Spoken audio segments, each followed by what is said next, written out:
Very good morning. आज हम अपना लेक्चर स्टार्ट करते हैं सीआरपीसी का। कल हमने चैप्टर नंबर 28 देखा था। चैप्टर नंबर 28 के बाद हम डायरेक्ट 32 पे क्यों आ गए? उसके पीछे कारण ये है क्योंकि चैप्टर नंबर 28 में हमने ये समझा था कि अगर court of session death punishment सुनाती है तो उसके बाद क्या होता है। तो 28 ने तो ये बताया कि डेथ पनिशमेंट सुना दिया, उसके बाद हाई कोर्ट में वो कन्फर्मेशन होने के लिए गया, 366 में भेजा, 367 में फर्दर इंक्वायरी या एडिशनल एविडेंस की बात समझता है हाई कोर्ट, तो या तो वो खुद कर सकता है या फिर वो कोर्ट ऑफ सेशन को भेज सकता है। 368 में वो ऑर्डर पास कर सकता है, या तो वो उसे कंफर्म कर देगा या नई ट्रायल के लिए कह देगा, कोई नया सेंटेंस पास कर देगा, या फिर उसको एक्यूटल कर देगा। 369 के अंदर बात हुई थी कि वो सिग्नेचर बाय एटलीस्ट 2 जजेस। 370 में बात हुई थी अगर डिफरेंट ओपिनियन आती है तो ऐसी सिचुएशन में 392 के प्रोसीजर को अपनाया जाएगा।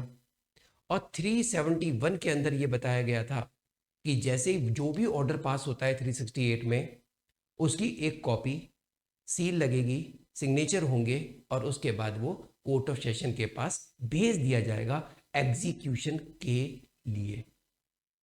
अब इससे आगे की कहानी जो चैप्टर नंबर 32 में दे रखी है, कहता है दंडादेशों का निष्पादन, निलंबन, परिहार, लघुकरण। ये अब क्या हुआ, हाई कोर्ट ने उसको भेज दिया कोर्ट ऑफ सेशन के पास। अब कोर्ट ऑफ सेशन क्या करेगा, उसके आगे की कहानी। तो चैप्टर नंबर 32 के अंदर दे रखा है कि दंडादेशों का निष्पादन, निष्पादन को इंग्लिश में बोलते हैं एग्जीक्यूशन, निलंबन सस्पेंशन, कुछ समय के लिए सस्पेंड कर देना। सस्पेंड का करने का मतलब है कि हाँ भाई वापस आ जाएगा, कुछ समय के लिए उसे रोक दिया जाए आने से, सस्पेंड कर दिया, टर्मिनेट नहीं किया, सस्पेंड किया। परिहार, परिहार को बोलते हैं रिमीजन। ये रिमीजन जो वर्ड है आपने इंडियन कॉन्ट्रैक्ट एक्ट में पढ़ा होगा। इसके बाद आता है लघुकरण। लघुकरण को इंग्लिश में बोलते हैं कम्यूटेशन। कम्यूटेशन का मतलब हुआ कि उसकी सजा को कम कर देना। ऑफ सेंटेंसेस, सेंटेंसेस मतलब दंडादेशों का। तो चैप्टर नंबर 28 में सेक्शन 371, जब उसका कोई भी ऑर्डर होता है और कोर्ट ऑफ सेशन के पास भेजा गया, तब वो क्या करे। हालांकि यहां ये मेंशन नहीं है कि कोर्ट ऑफ सेशन उसका एग्जीक्यूशन कैसे कर रहा है, यहां पर तो सभी के बारे में बात हो रही है। Of sentences, execution, suspension, not specially for death sentence, सभी की बात हो रही है कि कैसे होता है। तो सबसे पहले तो एक बात ये सुन लीजिए कि ट्रायल होती है कोर्ट में, और कोर्ट में ट्रायल होने के बाद जो सेंटेंस सुनाया जाता है ये जुडिशरी का काम होता है। जुडिशरी जब सेंटेंस सुना देती है तो उसका एग्जीक्यूशन का काम गवर्नमेंट के पास आता है, वो एडमिनिस्ट्रेशन में चला जाता है, क्योंकि ऑफिसर इंचार्ज, जो जेल के ऑफिसर इंचार्ज हैं, वो एडमिनिस्ट्रेशन में आते हैं। अब वो क्या करते हैं उसको हम लोग स्टडी करते हैं। सबसे पहले इस चैप्टर को हम 5 भागों में डिवाइड करेंगे, 5 हेड्स। कैसे है देखिए। Number 1, death sentences. Death sentences, तो डेथ सेंटेंसेस के बारे में कहां से कहां तक दे रखा है इन्होंने, 413 से लेके 416, ये डेथ सेंटेंस के बारे में है। फिर बात आती है इम्प्रिजनमेंट, कारावास। किसी को कारावास की सजा सुनाई जा रही है, हिंदी में भी लिखना चाहे आप लिख सकते हैं, कारावास, इम्प्रिजनमेंट। अब मान लीजिए कोई भी कोर्ट है, जरूरी नहीं है कोर्ट ऑफ सेशन की बात हो रही है, उसको कारावास की सजा सुना दी, 3 साल तक का कारावास, 1 साल तक का कारावास, 7 साल तक का कारावास। तो उसका एग्जीक्यूशन कैसे होता है ये चैप्टर नंबर 32 बताता है। 417 से लेके 420 तक जो सजा सुनाई जाती है वो जुर्माने की भी हो सकती है। 10,000 रुपए का जुर्माना। अब 10,000 रुपए का जुर्माना सुना दिया आपको, अब वो जुर्माना वसूल कैसे करेंगे, रिकवर कैसे करेंगे, ये वाली बात कैसे पता चलेगी? तो इसका प्रोसीजर दे रखा है यहां, आईपीसी के अंदर बताया हुआ है कि जुर्माना अगर आपके ऊपर लगाया जाता है तो वो आपको जमा कराना पड़ेगा, लेकिन उसको जुर्माने की राशि को वसूल करने का जो प्रक्रिया दे रखी है वो सीआरपीसी के कहां दे रखी है?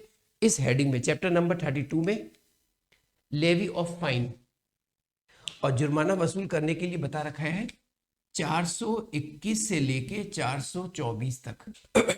फिर अब एग्जीक्यूशन, एग्जीक्यूशन का मतलब निष्पादन। तो निष्पादन जब कभी किसी दंडादेश का किया जाता है तो देखो, निष्पादन हो रहा है मृत्यु दंड का, निष्पादन हो रहा है आजीवन कारावास का, निष्पादन हो रहा है कठोर कारावास का, निष्पादन हो रहा है सादा कारावास का, कितने सारी चीजें आ गई। निष्पादन हो रहा है जुर्माने की राशि वसूल करने का।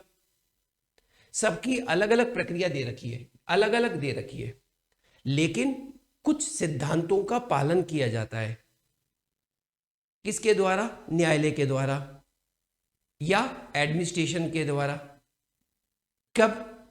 उन दंडादेशों के निष्पादन में। तो वो कौन से प्रावधान है? इसलिए जनरल प्रोविजंस दे रखे हैं जो हर प्रकार के दंडादेशों के निष्पादन में, एग्जीक्यूशन में काम आते हैं। वो कौन कौन से प्रोविजंस है? तो आप हेडिंग डालेंगे general provisions, general provisions regarding execution, regarding execution, general provisions regarding execution. कहां से कहां तक दे रखे हैं? 425 से लेके 431 तक। अब इसके बाद आता है लास्ट हेडिंग, उसका नाम है लास्ट हेडिंग आता है suspension remission, suspension remission, suspension remission, commutation of sentences, of sentences, ये चीजें हैं। ये कहां से कहां तक दे रखी है? 432 से लेके 435 यहां तक दे रखी है। तो चैप्टर नंबर 32 को जब आप पूरा कंप्लीट कर लेंगे तो आज आपको अब ये चीज क्लियर हो रही है कि हम किस जगह पहुंच जाएंगे। हम समझ जाएंगे कि डेथ सेंटेंस का एग्जीक्यूशन कैसे होता है, इम्प्रिजनमेंट का, लेवी ऑफ फाइन का, और कोई सामान्य प्रावधान, और या फिर उसकी सजा का सस्पेंशन, उसकी सजा का परिहार, उसकी सजा का लघुकरण।